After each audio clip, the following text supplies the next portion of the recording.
Welcome to how to use YouTube to closed caption your Zoom recording.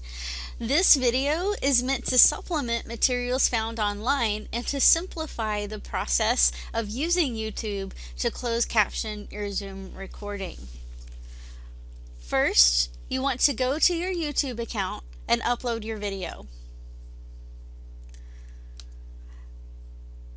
This can also be a lesson in trying to find the video that Zoom created for you if you saved it in your local file.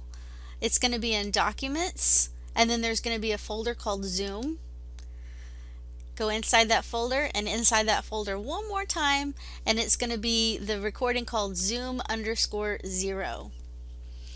And here in a moment, you'll be able to give it its own name, which is now. This is actually going to be my test caption video. And normally you would want to put a very detailed description.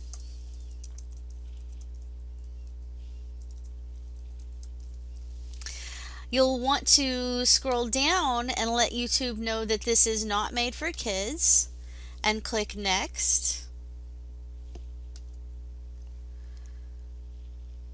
Everything looks good here, so we're going to click Next again.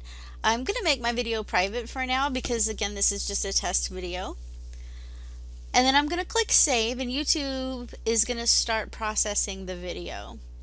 You can see here it's processing. It tells me how much time it has left.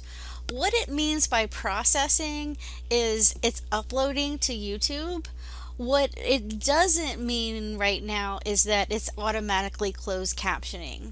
So while this process is happening, I will say YouTube does automatically close caption each of its videos. However, that closed captioning often lacks punctuation, and it's pretty good about using capital letters for the beginning of sentences, but it can get words wrong. It's just not a perfect process.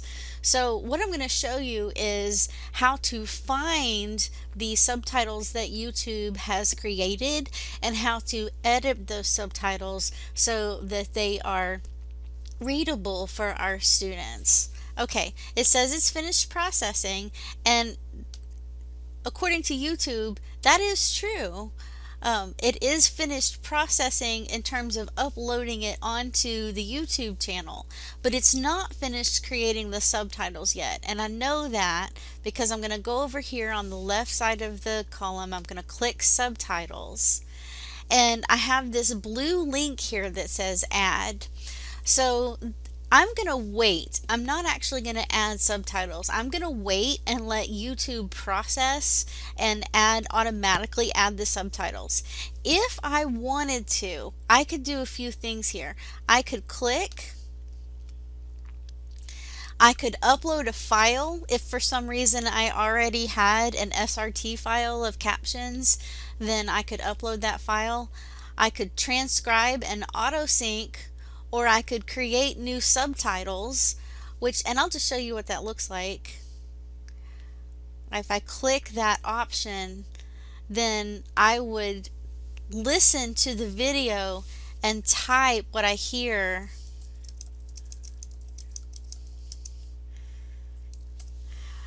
in this box.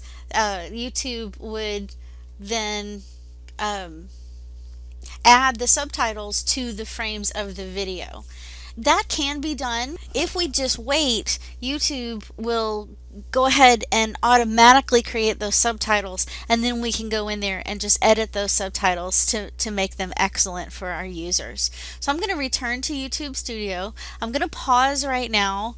Actually, I'm going to pause and give it about 20 minutes for this video that's about 2 minutes long. It'll take about 20 minutes for YouTube to automatically caption, and then I'll come back.